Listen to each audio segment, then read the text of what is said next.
The victorious episode known as Car, Rain, and Fire is a very interesting yet entertaining episode.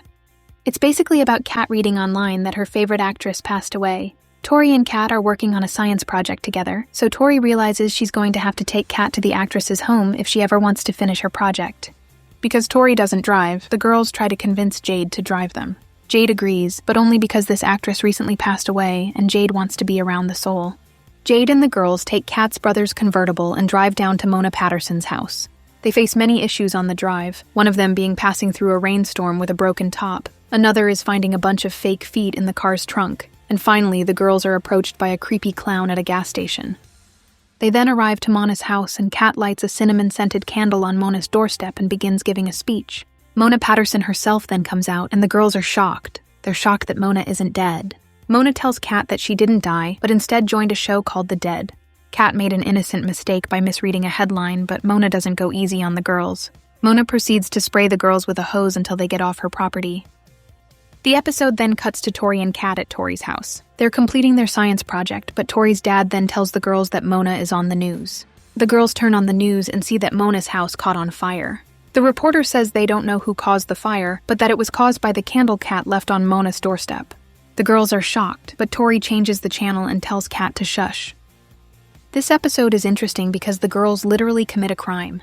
The only leeway you can give is that technically only Kat committed the crime. Kat was the one who lit the candle, Tori and Jade were just present, but once Tori tells Kat to shush, she then becomes an accomplice to the crime. Seeing Tori shut it down and not taking accountability just proves that Tori isn't that good of a person as everyone likes to think. This is a show, so obviously the girls weren't going to jail, but at least have them pay for the damages of Mona Patterson's burnt-down house. I don't want to sound like an old person, but this episode can give off the idea to someone that you can commit a crime and not face any consequences for it. Victorious always had mature jokes, but this plot is pretty mature within itself because it's a literal crime. It is funny to think that if Kat did get in trouble, I don't think she would actually go to jail. They would most likely put her in a psych ward, or they might even find her unfit to face trial. The authorities would find her legally crazy, and that would save her from facing any consequences.